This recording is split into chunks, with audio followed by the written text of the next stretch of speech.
नमस्कार, good news today देख रहे हैं आप। आपके साथ मैं हूं नवजोत रंधावा। शाम के 4 बज चुके हैं और वक्त है हमारे खास कार्यक्रम ये हुई ना बात का।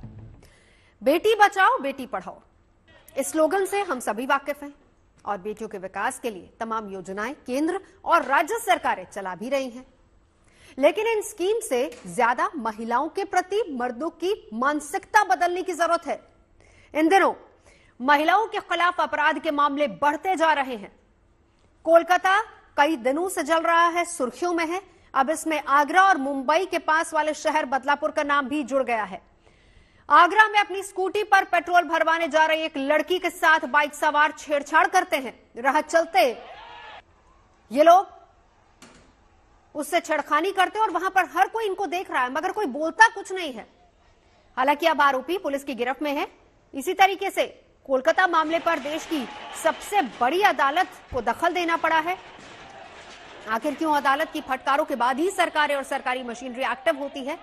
इसी तरह अगर मुंबई के पास बदलापुर शहर की भी बात करें तो देखिए किस तरीके से आग की लपटों में वो शहर है, क्योंकि वहां के एक स्कूल में 2 नाबालिग लड़कियों के साथ अत्याचार का मामला सामने आया और आरोप यह है कि इन 2 स्कूली बच्चों के साथ सफाई ठेकेदार के कर्मचारी ने छेड़खानी की है। हालांकि बाद में पुलिस ने आरोपी को गिरफ्तार कर लिया, मगर छात्रों के माता पिता ने स्कूल के खिलाफ प्रदर्शन किया और अपने बच्चों की सुरक्षा का मुद्दा उठाया।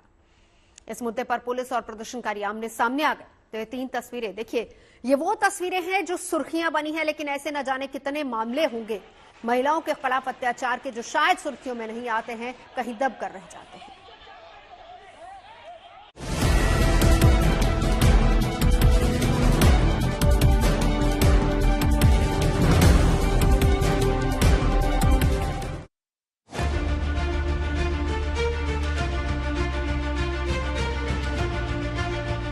स्कूटी पर जाती लड़की के पीछे पड़े इन मंजिलों की तस्वीरें दरअसल आज देश की हर गली मोहल्ले का स्याह सच है। बस फर्क इतना है कि इस घटना का वीडियो किसी ने चुपके से बना लिया और आगरा पुलिस ने इन मंजिलों को धर दबोचा। जिस तरह से इन लफंगों ने इस लड़की की स्कूटी का पीछा किया, देर तक लड़की के बगल में खतरनाक तरीके से अपनी बाइक मंडराते रहे, वो सब हैरान करने वाला था। युवती की स्कूटी का पेट्रोल खत्म हो गया था। बुलेट पर सवार तीनों युवक उसे पेट्रोल पंप तक ले जाने में मदद कर रहे थे। तभी दूसरी बाइक से आए 2 युवकों ने युवती के साथ छेड़खानी की कोशिशें शुरू कर दी। ट्रैफिक सिपाही राजीव कुमार की नजर उन मंचलों पर पड़ी तो उन्होंने समझाने की कोशिश की। इसके बाद मंचलों ने सिपाही से ही बदसलूकी शुरू कर दी। इसकी खबर सिपाही ने पुलिस चौकी को दी। पुलिस ने घेराबंदी कर दोनों दबंगों को पकड़ लिया। सड़कों पर हमारी बेटियां क्या कुछ झेल रही हैं। आगरा की ये तस्वीरें उसका जीता जागता उदाहरण है। लेकिन बेटियों के दर्द की दास्तां इससे भी कहीं ज्यादा भयावह है। यूपी के मुरादाबाद में नाइट ड्यूटी के दौरान नर्स से रेप के मामले पर हंगामा मचा है। आरोप है कि यहाँ के स्टाफ की मिलीभगत से एक नर्स के साथ दुष्कर्म की घटना को अंजाम दिया गया। आरोप ये भी है कि रेप के बाद लड़की को किसी से कुछ भी न कहने के लिए धमकाया गया। प्रार्थी ने बताया कि उसकी बेटी, जो कि एक क्लिनिक के अंदर नर्सिंग कर्मी है, उसी क्लिनिक के डॉक्टर द्वारा उसकी बेटी के साथ दुष्कर्म किया गया। प्रार्थी के प्रार्थना पत्र के आधार पर 3 व्यक्तियों को नामजद किया गया है, जिसमें एक व्यक्ति का नाम है शाहनवाज, जो कि उस हॉस्पिटल का डॉक्टर है, और दूसरा व्यक्ति है जुनैद, और इसमें एक महिला है जिसका नाम है महनवाज। लड़कियां चाहे सड़कों पर हों या फिर दफ्तर में, उनकी सुरक्षा फिलहाल तो भगवान भरोसे ही है। कोलकाता की दर्दनाक घटना के बाद से सारा देश सख्ते में है। एक महिला डॉक्टर के साथ जो कुछ हुआ है, इस घटना ने साबित कर दिया है कि अस्पताल जैसा वर्किंग प्लेस भी महिलाओं के लिए आज की तारीख में महफूज नहीं है।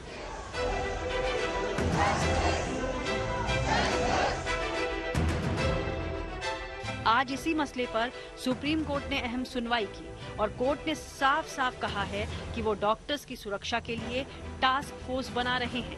इस टास्क फोर्स में 9 डॉक्टर्स शामिल हैं।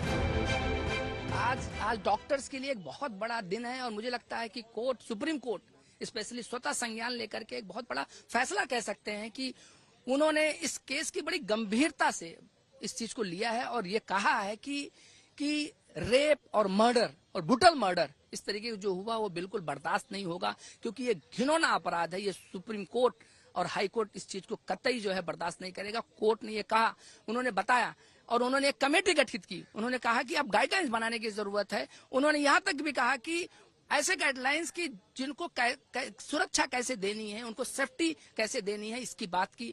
इसके साथ साथ उन्होंने ये भी कहा है, इसकी भी जानकारी उन्होंने ली कि एफआईआर कब हुई, कंप्लेनेंट कौन था, वहाँ कौन कौन लोग जिम्मेदार थे इसके पीछे और कितने लोगों की जिम्मेदारी वहाँ बनती थी, कोलकाता पुलिस की क्या जिम्मेदारी थी, उन सब पे सवाल उठाया। कोलकाता रेप मर्डर केस के बाद महिला सुरक्षा का सवाल नए सिरे से सामने है। पुलिस की तरफ से पूछा जा रहा है कि अगर अस्पतालों में ड्यूटी के दौरान महिला डॉक्टर्स ही सुरक्षित नहीं हैं, तो सड़क पर चलने वाली बेटियां और आम दफ्तरों में काम करने वाली महिलाएं कितनी सुरक्षित होंगी। यही हाल सड़कों का भी है। बसों से लेकर मेट्रो तक में छेड़खानी आम सी बात है। ऐसी घटनाओं को नजरअंदाज करने के रवैये ने भी आग में घी डालने का काम किया है। ज्यादातर लड़कियां कानूनी पेचीदगियों के चलते भी मंचलों की शिकायत करने से हिचकती हैं। यही वजह है कि छेड़खानी आज की तारीख में लाइलाज बीमारी बन गई है। आगरा से अरविंद शर्मा, मुरादाबाद से जगत गौतम के साथ bureau report, good news today. तो एक तरफ कोलकाता मेडिकल कॉलेज में एक ट्रेनी महिला डॉक्टर के साथ रेप और हत्या को लेकर देश भर में विरोध और आक्रोश है, वहीं हरियाणा के रोहतक में एक मेडिकल की छात्रा के साथ मारपीट का मामला भी सामने आया है।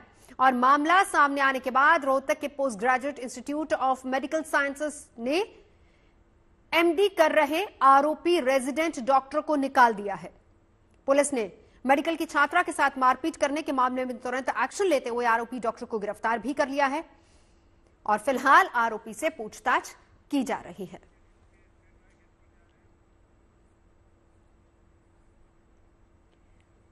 तमाम खास मेहमान हमारे साथ जुड़ चुके हैं। आज चर्चा इसी पर करेंगे कि कैसे बेटियां सुरक्षित होंगी। कहने को आरक्षण दे दिया जाता है, लेकिन क्या वाकई महिला सुरक्षित है या नहीं है? कैसे बेटी को पढ़ाएंगे जब वो सुरक्षित ही नहीं है? परिचय करा देती हूँ। निर्मल कौर, फॉर्मर डीजीपी झारखंड, हमारे साथ मौजूद हैं। सीमा कुशवाहा हमारे साथ है, वुमेन राइट एक्टिविस्ट हैं और एडवोकेट भी हैं सुप्रीम कोर्ट से। हमारे साथ इस वक्त मौजूद है डॉक्टर स्वाति महेश्वरी, फिजिशियन है और सोशल एक्टिविस्ट भी हैं। और हमारे साथ आशुतोष श्रीवास्तव जी, वकील हैं, हमारे साथ जुड़ चुके हैं। सबसे पहले निर्मल कौर जी, आप ही के पास आते हुए, देखिए नारे दिए जाते हैं और यहां तक कि महिला की सुरक्षा को लेकर बहुत कुछ किया भी जाता है, चाहे वो हेल्पलाइन नंबर्स की बात हो या हर जगह पर महिलाओं के लिए किसी न किसी कोई सुरक्षा पॉइंट्स बनाए जाते हैं। लेकिन क्या वजह, सबसे पहली बात तो वजह आप क्या देखते हैं कि आज की तारीख में भी महिलाएं सुरक्षित नहीं है? 21वीं सदी है, नारे हर मंच से दिए जाते हैं कि बेटी बचाओ बेटी पढ़ाओ, लेकिन क्यों नहीं बेटी को बचा पा रहा है समाज? बेटी को पढ़ाने के बावजूद नहीं बचा पा रहा है। बिल्कुल कि बहुत ही कॉम्पिटिटिव एक एमबीबीएस एग्जाम भारत में जो इतना प्रेस्टिजियस, उसमें एडमिशन लेना ही है, उसकी पीजी की छात्रा को हम लोग नहीं बचा पाए। तो पढ़ाना मतलब बेटी बचाओ बहुत ही कठिन स्लोगन है। और अगर इसके बहुत सारे कारण है, मतलब बहुत सारे कारण है परत दर परत, बट उन लेयर्स के अगर हम नीचे जाए तो मेरे ख्याल से बेसिक कारण एक है कि समाज की मानसिकता। हम लोग औरतों को बराबर नहीं समझते हैं, उनके बाहर निकल के काम करने के हक को वैसे थ्योरेटिकली वर्बलाइज करते हैं। हम कहते हैं कि उन्हें आना चाहिए, देश की आर्थिक इकोनॉमी में पूरा भाग लेना चाहिए, हर जगह कंधे से कंधा मिलाना चाहिए, चाहे वो राजनीति हो, चाहे वो आर्थिक क्षेत्र हो, चाहे वो कोई भी क्षेत्र हो, सामाजिक क्षेत्र हो। परंतु वास्तव में हम लोग उन्हें आज भी बराबर नहीं समझते हैं और उनकी कुछ बायोलॉजिकल जो है अलग विभिन्नताएं हैं, उनका फायदा उठाते हैं। वो किसी लड़की को बराबर या आवाज उठाने वाली या बराबरी का दर्जा देने में, मतलब वो एक ऐसी अदना सी चीज है जिसको शायद कल्याण या मतलब कुछ वेलफेयर या जैसे भिखारी को कुछ दे दिया जाता है, उस तरह से शायद उनको अलाउ किया जाता है, चाहे वो एमबीबीएस की पढ़ाई हो, परंतु वास्तव में उनको बराबरी के अधिकार नहीं दिए जाते हैं। बिल्कुल, उनको हम लोग बराबर नहीं समझते हैं। बिल्कुल। सीमा कुशवाहा जी, एक बार आपको इंक्लूड करना चाहूंगी। अभी एक अगर हम साथ ही साथ उसका वीडियो, आगरा वाला वीडियो भी चला पाए, जरा वो भी दिखाइएगा। इस वीडियो को जरा गौर से देखिए। वो लड़की अपनी स्कूटी में पेट्रोल भरवाने जा रही है, मतलब अगर लड़की रात के अंधेरे में सड़क पर निकल गई है, इसका मतलब यह है कि वो एक ऑब्जेक्ट है, उसका इस्तेमाल कर लो, उसको किसी भी तरीके से। अब जिस तरीके से एक बार वो वीडियो चलाई, देखिए जिस तरीके से उसके साथ ये छेड़खानी हो रही है, उसकी स्कूटी के पीछे पैर लगाकर स्कूटी को धक्का दिया जा रहा है, यहां पर उसका एक्सीडेंट भी हो सकता था, उसकी जान भी जा सकती थी। कौन इतनी लिबर्टी दे देता है? कैसे यहां पर मनचले इस बात की लिबर्टी ले लेते हैं कि लड़की स्कूटी पर जा रही है तो ठीक है, हमारा हक बन जाता है कि हम उसके साथ छेड़खानी करें, बावजूद इसके जबकि उत्तर प्रदेश में लॉ बहुत सख्त है। अभी हाल फिलहाल में आपने लखनऊ वाला मामला देखा होगा कि बारिश में जिस तरीके से मनचलों ने उस लड़की के साथ बदतमीजी की थी, वो आज सलाखों के पीछे हैं, हालांकि ये भी अरेस्ट हो चुके हैं बावजूद इसके। जी देखिए, क्या है कि ये जो दो एक्यूज हैं जो कि अरेस्ट करे जा चुके हैं आगरा वाले मैटर में, ये वो सिर्फ दो एक्यूज नहीं है, वो लड़के नहीं है, वो एक विमेन के अगेंस्ट जो मानसिकता है, जो उसको ऑब्जेक्ट समझती है, वो जीता जागता उदाहरण है उसके, कि हमारी बेटियां अगर रात में निकलेंगी तो हम उनके साथ छेड़खानी करेंगे। और इन जनरल जो सोसाइटी का परसेप्शन है, आप देखेंगे यही कहा जाएगा, वो उतनी रात में बेटियां क्यों पेट्रोल भरवाने गई थी, दिन में क्यों नहीं गई। जब इस तरीके के आर्गुमेंट्स आते हैं दूसरे साइड से, तो ऐसे मनचलों के हौसले बढ़ते। ये दोनों कॉन्फ्लिक्ट चीजें हैं। हमें एज ए सोसाइटी ये हमारा फेल्योर है कि ये हम अभी भी लड़कों को ये एक्सेप्ट करना नहीं सिखा पाए कि रोड पर रात में, दिन में, किसी भी समय, किसी भी प्लेस पर काम करती हुई, चलती फिरती, घूमती, अपना काम करती लड़की आपके लिए कोई मौका नहीं है। उनको एक्सेप्ट करना सीखो, उनकी स्वतंत्रता को, उनके काम को, उनके पॉइंट ऑफ व्यू को, उनके हर चीज को एक्सेप्ट करना सीखो। लेकिन ये सिखाने में हम फेल हैं। हम एक तरफ अपनी बेटियों को एम्पावर्ड तो कर रहे हैं, लेकिन नवजोत जी दूसरी तरफ हम लड़कों को ये नहीं सिखा पा रहे हैं कि जो एम्पावर्ड होती विमेन है उसको तुम्हें एक्सेप्ट करना होगा एज ए सिटीजन। ये हम नहीं कर रहे हैं और इसीलिए इस तरीके के मैटर आते हैं। एक और चीज इसमें मैं कहूंगी कि आगरा वाला जो केस है, इसमें मैंने देखा कि एक पुलिस वाले ने वहां पर इंटरफेयर किया, उन लड़कों के खिलाफ उन बेटियों ने एफआईआर भी नहीं कराई कि आगे पता चला उनको वो धमकाएंगे, क्या करेंगे, आगे नहीं आई वो बेटियां। वो पुलिस वाले ने एफआईआर लॉन्च करी है।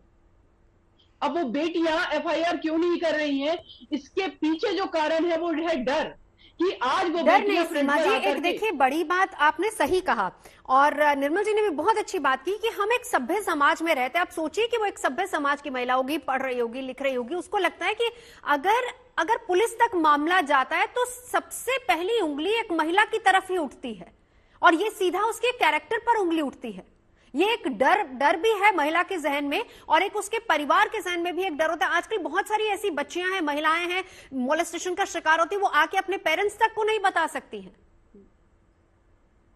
तो देखिए उसी के पीछे कारण क्या है कि वो पेरेंट्स भी जो हैं उनको वो इसलिए नहीं बता रही क्योंकि पेरेंट्स भी कहीं ना उनको डांट दें। और पेरेंट्स का जो माइंडसेट भले ही ठीक हो अपनी बेटी के प्रति, सिंपल सी बात है, वो चाहेंगे सेफ सिक्योर हो, लेकिन जो सोसाइटी का माहौल है, जो बाहर बेटियों के लिए डर है, जो बेटियों के अगेंस्ट क्राइम है, उससे वो डरे हुए हैं।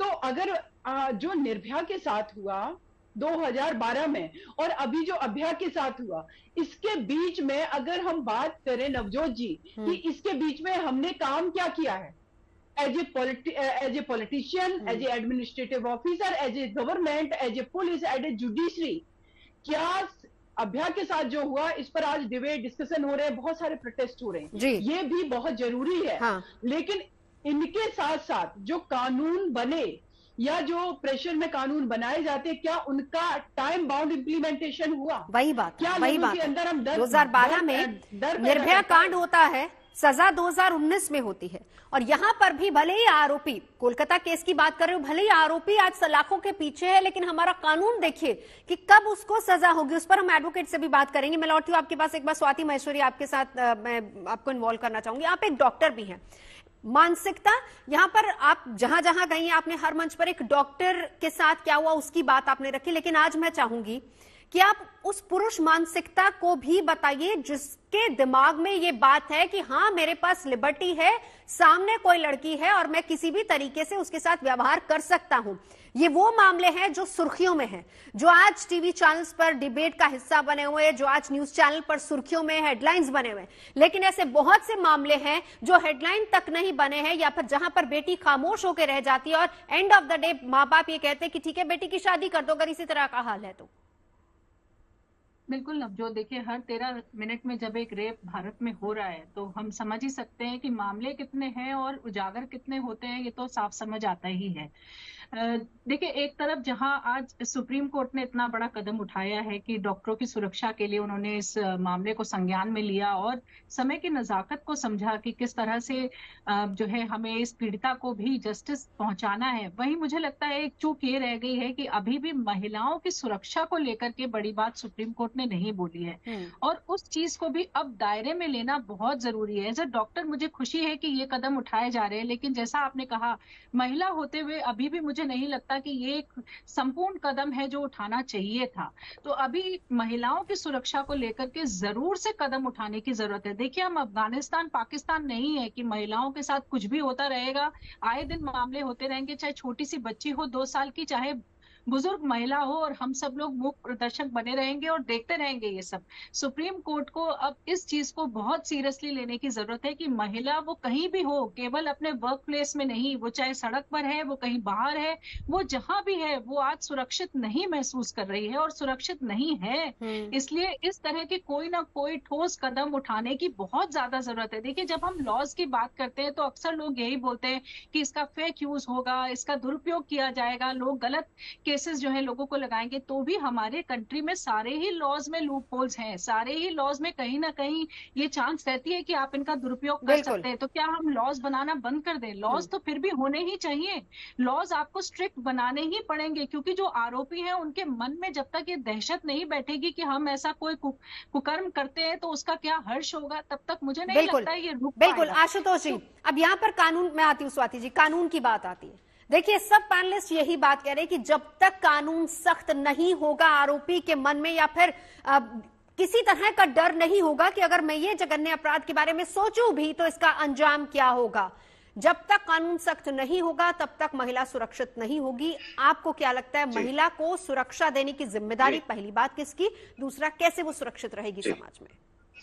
जी देखिए, सबसे पहले तो मैं ये बताऊं कि जो कोलकाता और जो बाकी जगह का जो अभी इंसिडेंस जो रिसेंटली हुआ है, वाकई बहुत ही शर्मनाक है हमारे पूरे देश के लिए।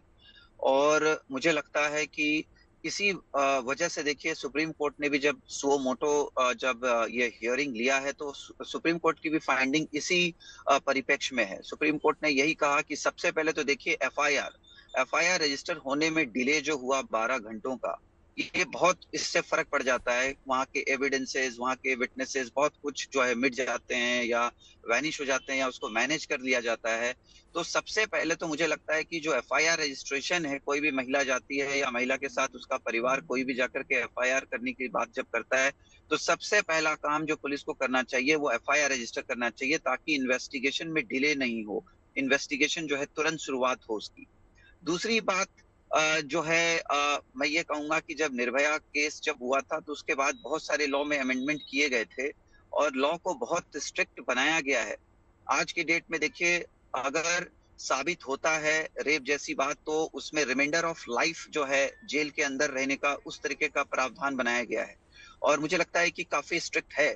और अगर कोई इसके अलावा जैसे मर्डर और इसकी बात होती है हेनस क्राइम में, तो यहाँ तक कि उसको कैपिटल पनिशमेंट भी जो है दिया जा सकता है। लेकिन वो ट्रायल इतना लंबा है ना आशुतोष जी, वही बात तो यहाँ पर हो रही है। वो ट्रायल इतना लंबा हो जाता है कि अब आप सोचिए कि 2012 में निर्भया वाला केस हुआ है, 19 में जाकर सजा होती है और तब तक तो लोग भूल जाते हैं, लोगों को याद ही नहीं रहता, वो तो अंडर ट्रायल है पूरा मामला।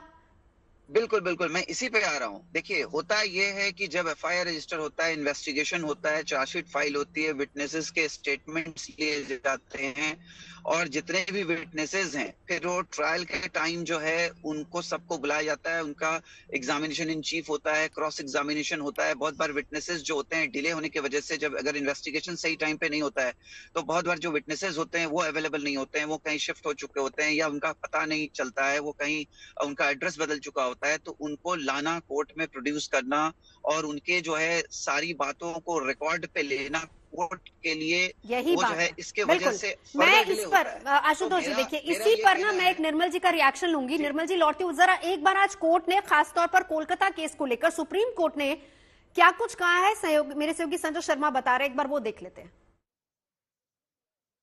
सुप्रीम कोर्ट ने स्वतः संज्ञान लेते हुए राज्य सरकार यानी पश्चिम बंगाल सरकार और अस्पताल प्रशासन की जमकर खिंचाई की, जमकर फटकार लगाई। सीबीआई से स्टेटस रिपोर्ट मांगी है, साथ ही 10 सदस्यीय नेशनल टास्क फोर्स बनाई है ताकि वो टास्क फोर्स डॉक्टरों की सुरक्षा, अस्पतालों की सुरक्षा और इनसे जुड़े तमाम एक विस्तृत दायरे में अपनी रिपोर्ट 3 हफ्ते में मांगे।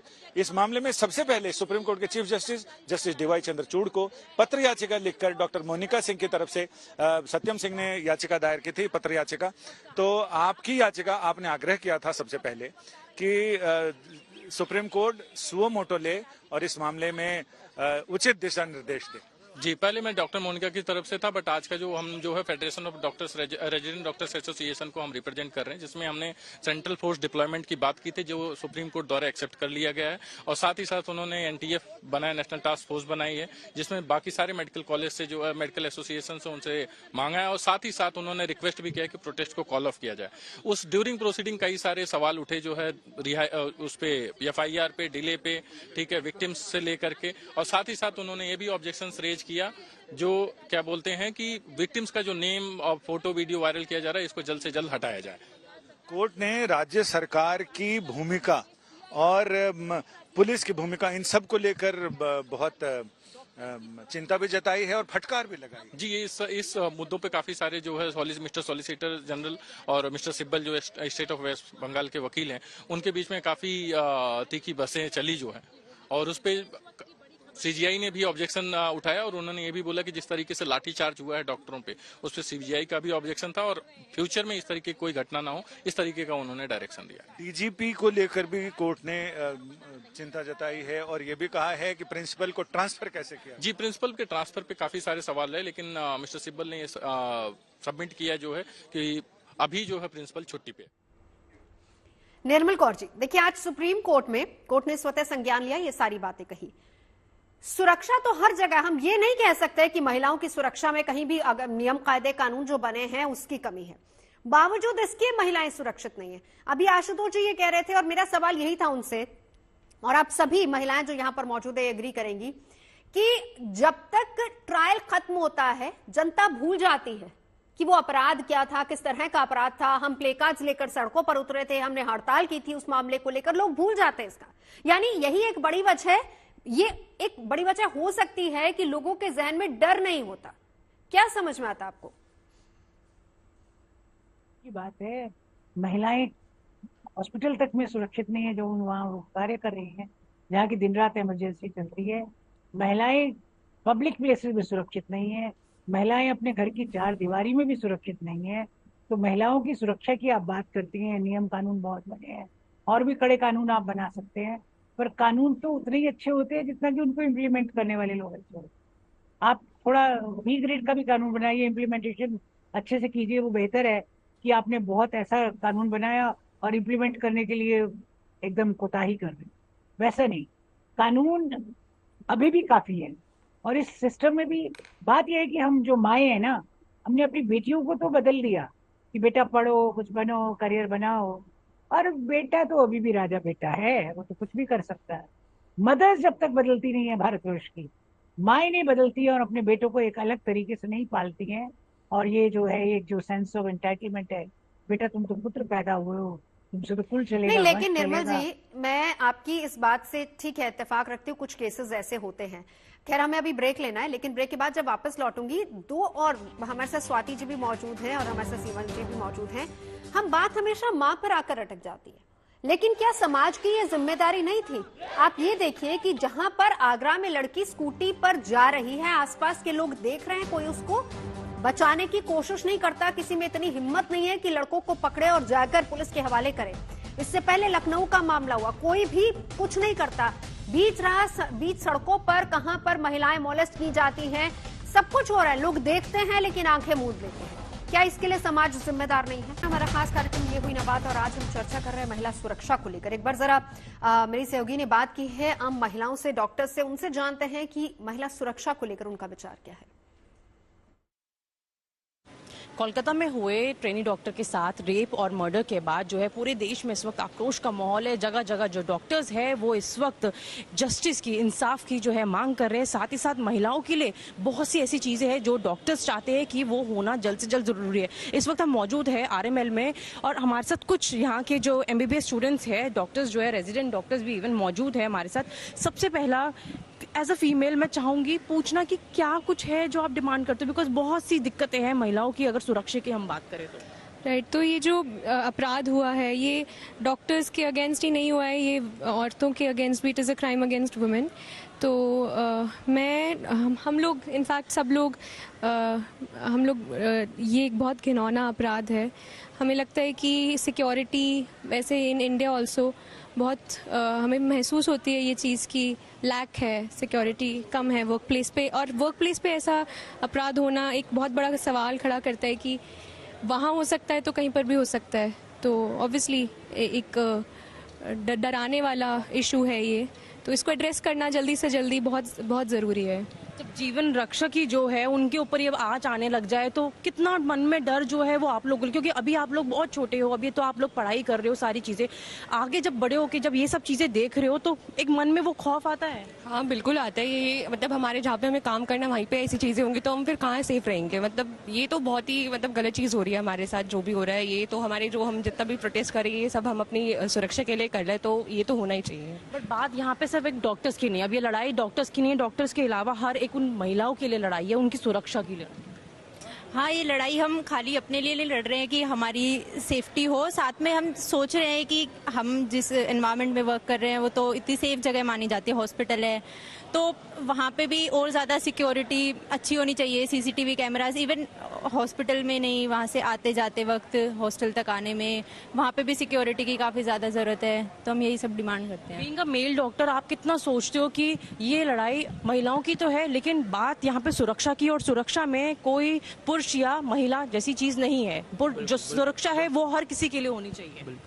बिल्कुल ठीक कहा आपने कि यहाँ पे बात प्रोटेक्शन की है। और अब आप बताइए कि अगर वर्क प्लेस ही सेफ नहीं होगा तो फिर क्या सेफ हो सकता है। और सिर्फ बात ये नहीं है कि ये सिर्फ एक फीमेल का इश्यू है, नहीं, अगर कोई चीज़ फीमेल को बॉदर कर रही है तो how is it even possible कि वो मैन को बॉदर नहीं करेगी। ये सिक्योरिटी की प्रॉब्लम है और इसलिए ये एड्रेस होनी चाहिए। और हम यहाँ पे जो भी हम बेसिकली प्रोटेस्ट कर रहे हैं, हम ये इसलिए कर रहे हैं कि कुछ बेसिक जो फैसिलिटीज़ होती हैं रिगार्डिंग दी प्रोटेक्शन उन पे काम हो सके, और जो ऑलरेडी एग्जिस्टिंग फैसिलिटीज़ हैं उनको भी और रिफाइन किया जाए। And yes, it is not about only females, it's about females, mails and everybody in the hospital. तो डॉक्टर के साथ बदसलूकी के मामले में तमाम डॉक्टर्स हड़ताल पर हैं। पूरे देश में लगातार विरोध प्रदर्शन हो रहे हैं, लेकिन इस बीच मामले और भी बहुत सारे उठते जा रहे हैं। और आज सवाल विमेन सेफ्टी का है। निर्मल कौर जी, जिस प्रश्न को लेकर हमने ब्रेक लिया था, मैं वापस उसी प्रश्न पर आऊंगी। आपने बहुत सही बात कही कि हम एक माओं का भी कर्तव्य बनता है कि वो जिस तरीके से बेटी को नसीहत देती हैं, इंस्ट्रक्शन के साथ पालती हैं, उससे कहीं ज्यादा सख्ती बेटों के साथ होनी चाहिए। लेकिन मैं वापस से समाज के सवाल पर भी आऊंगी, क्योंकि समाज भी ऐसी चीजें देखता है और आंखें मूंद कर लोग निकल जाते हैं।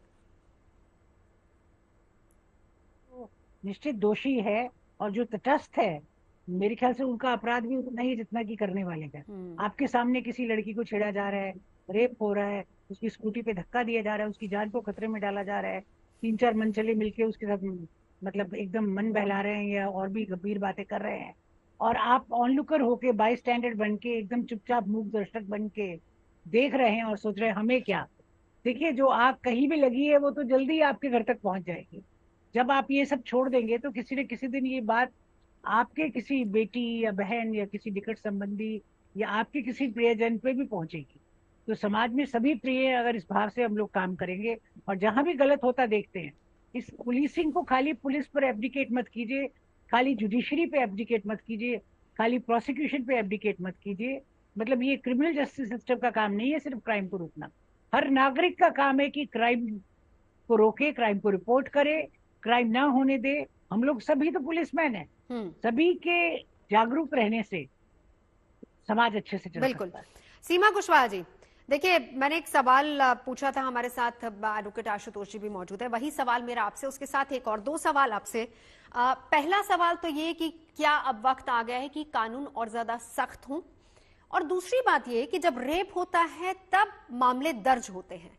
मॉलेस्टेशन की बात को बहुत नजरअंदाज कर दिया जाता है। अगर किसी महिला के साथ कोई छेड़खानी, उसकी कोई परिभाषा नहीं है, उसमें सिर्फ ये कह दिया जाता है कि इसके साथ छेड़खानी हुई, और वो छेड़खानी किसी भी हद तक हो सकती है। अब कैसे वो महिला एक्सप्लेन करेगी, बताइए? क्या उसका भी अपराध उतना ही नहीं है जितना एक महिला के साथ शोषण हुआ, बलात्कार हुआ? क्यों नहीं उसके भी केसेस रिपोर्ट होते? हाँ बिल्कुल। देखिए, अब वक्त आ गया, और एक बार हमने डिस्कशन ये हुआ था, पूरे देश में प्रोटेस्ट हुआ था बहुत बड़े लेवल पे जब निर्भया के साथ अपराध हुआ था। तब भी ये लगा था कि नहीं, अब अपराध रुक जाएंगे। जिस तरीके से जागरूकता, जिस तरीके से प्रोटेस्ट, जिस तरीके से वर्मा कमेटी की रिकमेंडेशंस, कानून में बहुत सारे amendment, CrPC, IPC, Indian evidence act, juvenile act, POCSO act, हमने हर जगह अमेंडमेंट किए। लेकिन आज निर्भया के साथ जो क्राइम हुआ उसको हुए 10-11 साल हो गया, अभी भी हम वहीं खड़े हुए हैं। निर्भया हमारी बस में चल रही थी, ये बेटी वर्क प्लेस पर नेशन को सर्व कर रही थी, वो काम कर रही थी, और उसको जिन लोगों ने, जिसने मारा है, उसके अलावा जो वहां लॉ एंड ऑर्डर था, जो जिनकी ये अकाउंटेबिलिटी थी, जिनकी ये रिस्पॉन्सिबिलिटी थी कि उसको सेफ सिक्योर करें, उस प्लेस को जहां पर बेटियां रात में भी वर्क कर रही हैं, उनका भी ये फेल्योर है। और अगर एज ए सोसाइटी बात करें तो निर्भया से लेकर के अभया तक जो बीच का टाइम है, वहां पर हम अभी भी क्या हम उस लेवल पे वर्क कर पाएंगे? फास्ट ट्रैक कोर्ट हम बना देंगे, वो बनाएंगे इसलिए क्योंकि जिस बेटी को मार दिया गया, जिस बेटी के साथ क्राइम हुआ, उसके अपराधियों को सजा दिलाने के लिए। लेकिन बेटियों के साथ ये क्राइम ना हो, उनको हम प्रोटेक्ट कर सकें, बेटियां हमारी फ्रीली मूव कर सकें, उसके लिए तो अभी वर्क ही नहीं हो रहा है। हम अभी कहाँ इस चीज पर काम कर रहे हैं कि जो प्रिवेंटिव मेजर्स है वो लिए जाएं। क्यों कोई अभया बनेगी? क्यों? अब सोचिए आप कि एक हमारा परिवार होता है जहां बेटियां सेफ मानी जाती हैं, दूसरा स्कूल होता है। अभी ठाणे महाराष्ट्र का मैटर है, 2 बच्चियों के साथ, 4 साल की बच्चियों के साथ अपराध हो रहा है। अभी कितने ऐसे केसेस हैं देहरादून में, आप देख लीजिए। एक अयोध्या उत्तर प्रदेश में 13 साल की बच्ची 2 महीने की प्रेग्नेंट है। वो बेटी, जब सोचिए कि उसका अबॉर्शन हुआ होगा, वो पेन, वो दर्द, वो तकलीफ, कितनी क्या चीजें होंगी। हाँ, मुझे लग रहा है पेरेंटिंग जो हो रही है, जो अपब्रिंगिंग हो रही है, वहां पर हम माइंडसेट को ही नहीं बदल पा रहे हैं आखिर। और दूसरी बात, अगर ये अपराध हो जाता है और जब अगर हम इस पर वर्क कर लेते हैं एज ए सोसाइटी, हम लोगों को अवेयर कर लेते हैं, हम लोगों को वो माइंडसेट चेंज कर लेते हैं उन पुरुषों का जो अपराध कर रहे हैं, तो फिर अगला स्टेप ये है कि हाँ, उसके बावजूद भी अगर क्राइम होता, तब आपका लॉ एंड ऑर्डर, तब आपका कोर्ट कचहरी, आपकी ये सारी चीजें, पुलिस आ जाती है। लेकिन कितनी बेटियां मारी जा रही, हर 1 घंटे में 3 रेप हो रहे हैं। अभी भी हम डिस्कशन करें, किसी ना किसी बेटी के साथ अपराध हो रहा होगा। कितनी बेटियां तो अपनी आवाज नहीं उठा पाती हैं। डोमेस्टिक वायलेंस की बात करें जी। सीमा जी, आपको जाना है, मैं समझ रही हूँ, लेकिन आप बहुत सही बात कह रही हैं, मैं आपको टोकना नहीं चाह रही थी, लेकिन फिर भी एक सवाल मेरा आपसे है सीमा जी, चलते चलते बस हमें ये बताइए कि आपके हिसाब से क्या कुछ होना चाहिए, कैसे ये मामले रुकेंगे? देखिए, सबसे ज्यादा जरूरी है इसमें सभी लोगों को कलेक्टिवली वर्क करने की जरूरत है।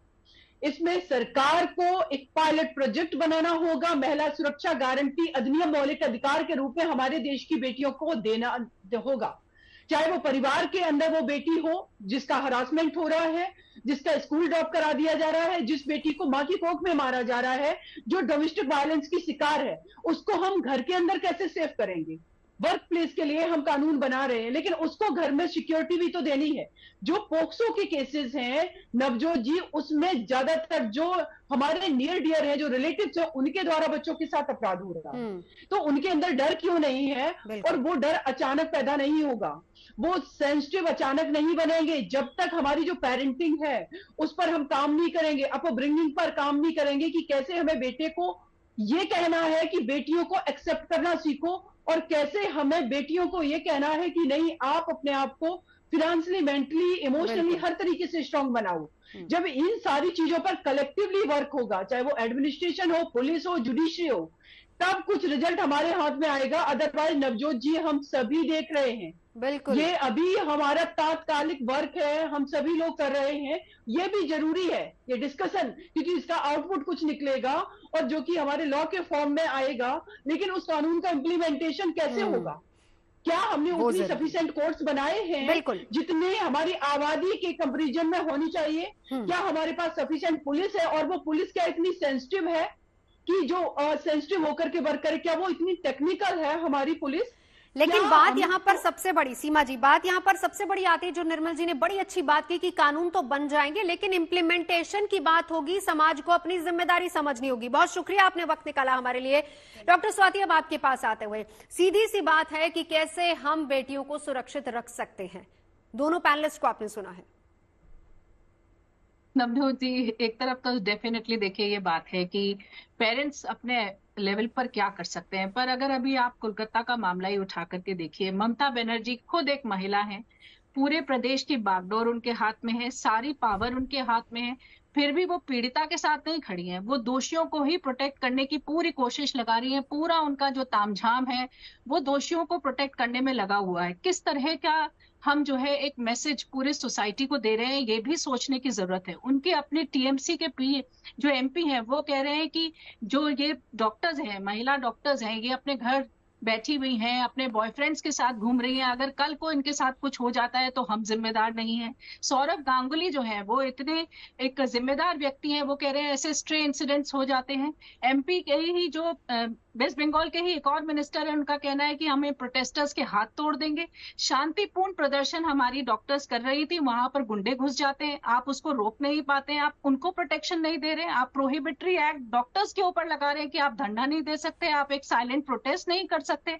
तो हमारा समाज, हमारा जो सिस्टम है वो भी किस तरह के मैसेजेस पूरे समाज में दे रहा है, ये भी तो सोचने की जरूरत है। सारा काम पेरेंट्स का नहीं है, और कहीं ना कहीं मुझे लगता है कि एक स्कूल लेवल पर भी अब हमें जो हमारी बेटियां हैं उनको कुछ न कुछ इस तरह का प्रशिक्षण जो है वो अनिवार्य होना चाहिए, सेल्फ प्रोटेक्शन को लेकर के, कि किस तरह से आप अपना प्रोटेक्शन कर सकते हैं। ये एक अनिवार्य क्लास होनी चाहिए हर स्कूल में, कि लड़कियों को हम ये मार्शल आर्ट्स या तरह तरह की जो आर्ट्स होती हैं जो सेल्फ प्रोटेक्शन की होती है वो भी उनको सिखाएं, उनका मनोबल बढ़ाएं। साथ ही किस तरह से जो हमारी लड़कियां परेशान होती हैं, बच्चे परेशान होते हैं, वो किस ऐप के द्वारा, किस चीज के द्वारा एक इमरजेंसी एसओएस दे सकते हैं, अपने आप को कुछ किसी तरह से पुलिस तक रीच आउट कर सकते हैं, इसके बारे में अवेयरनेस क्रिएट करना, इसका एक पूरा नेटवर्क क्रिएट करना, ये भी एक बहुत जरूरी चीज है जिसकी तरफ अब ध्यान देना चाहिए और होना चाहिए। वहीं नियम कानून तो कड़े अब होने ही चाहिए, वो अब वक्त आ चुका है कि हमें अब वेट नहीं करना चाहिए कि हम और निर्भया और अभया के ऊपर बात करें। देखिए, निर्भया की भी अगर आप बात करें तो जब जब ये केसेस का निर्णय आने वाला था, तब जो उसके आरोपी थे उनको भी ग्लोरीफाई किया गया कि वो अब अपने घर वालों से मिल रहे हैं, वो अब किताबें पढ़ रहे हैं, वो अब सो रहे हैं, वो अब डरे हुए हैं। क्यों हम उनको ग्लोरीफाई कर रहे हैं? नहीं, लेकिन वो बात तो देखिए प्रधानमंत्री ने भी कही ना, वो बात तो पीएम भी कहते हैं कि देखिए जब अपराध होता है तो हम दिखाते हैं, लेकिन जब अपराधी को सजा होती है तब हम नहीं दिखाते। वो दिखाना भी जरूरी है, क्योंकि अगर हम उसको नहीं दिखाएंगे तो कैसे लोगों के जहन में डर होगा। ये बहुत इंपॉर्टेंट बात इस बार प्रधानमंत्री ने कही है। स्वाति जी, मैं लौटती हूँ आपके पास, एक बार आशुतोष जी अब आपके पास आऊंगी। दोनों पैनलिस्ट और तीसरे सीमा जी भी ये बात कह रही थी कि अब कानून में सख्ती बहुत ज्यादा जरूरी है। आपने कहा कि एफआईआर होने में देरी हो जाती, लेकिन न्याय जल्दी क्यों नहीं? क्यों? अब देखिए इतने दिन हो गए हैं, क्या हम एक्सपेक्ट नहीं कर सकते कि कम से कम आरोपी के साथ क्या हो रहा है क्या नहीं हो रहा उसके बारे में हमें पहले डिटेल्स? कोर्ट ने आज, सुप्रीम कोर्ट ने इसको लेकर स्वतः संज्ञान लिया है। जो आपने पहले एक प्रश्न उठाया कि जो ट्रायल में जो टाइम लग जाता है, ठीक है, वो तो मैंने आपको बताया कि वो क्यों टाइम लगता है, विटनेसेस को एग्जामिन करने में वक्त जाता है या उनको ढूंढ के लाने में, कोर्ट में प्रोड्यूस करने में, वो तो एक जगह है। लेकिन उसी समय अगर आप देखें तो जो आरोपी होता है, एक्यूज, वो जनरली जो है वो बिहाइंड द बार होता है, वो उस समय अपनी सजा वैसे भी काट रहा होता है। ऐसा नहीं है कि अगर ट्रायल में डिले हो रहा है तो वो उसको छोड़ दिया गया या वो आजाद हो गया। ऐसे बहुत रेयर सर्कमस्टांसेस में होता है जब ऐसा लगता है कि उस आरोपी के खिलाफ कोई भी पुख्ता सबूत नहीं मिल रहा है इन्वेस्टिगेशन में, या चार्जशीट में उसके खिलाफ कोई भी सबूत नहीं है, तो ही ऐसे केसेस में जो है कोर्ट उसको बेल दे सकता है या देता है। अदरवाइज अगर आप देखेंगे तो कभी कभी 10-10 साल भी लगता है और आरोपी जो है जेल के अंदर होता है बाद में भले ही उसको जो सजा मिले वो उसमें से माइनस होता है जो उसने जेल में काट चुका है वो। तो ऐसा नहीं है कि अगर डिले हो रहा है तो आरोपी को उससे लाभ मिल रहा है, बल्कि मैं बोलूंगा कि बहुत सारे केसेस में अगर हम देखें तो जहाँ पे आरोपी के ऊपर कुछ भी साबित नहीं होता है, लेकिन बाद में पता लगता है कि उसको कोर्ट ने एक्विट कर दिया क्योंकि उसके अगेंस्ट कुछ भी नहीं मिला, लेकिन वो जितना साल उसने जेल के अंदर गुजारा वो तो उसका चला गया, वो उसको वापस नहीं मिल सकता। मेरा ये कहना है कि जिसने गलती करी है, जिसने क्राइम किया है, उसको सख्त से सख्त सजा मिलनी चाहिए और हमारा कानून ऑलरेडी इसके लिए सक्षम है। हमारे जल्दी भी यही एक डिमांड है। चलिए, वक्त की कमी, आशुतोष जी, निर्मल जी, हाँ स्वाति जी, आखिरी बात आप कह दीजिए जी। कि व्यक्ति अगर जेल के अंदर है तो वो सजा काट रहा है, ये बिल्कुल भी एक्सेप्टेबल नहीं है। उनको सजा ही होनी चाहिए और वो पब्लिक सजा जो है जब तक नहीं होगी तब तक हम उसे सजा नहीं मानेंगे। अगर आप देखें तो अंदर ये लोग सही बात, क्योंकि पब्लिक सजा होगी तो जनता देखेगी और जनता के जहन में, लोगों के जहन में कोई भी अपराध करने से पहले ये डर भी बैठेगा। बहुत शुक्रिया तमाम खास मेहमानों का साथ जुड़ने के लिए। रुकेंगे एक ब्रेक के लिए, देखते रहिए।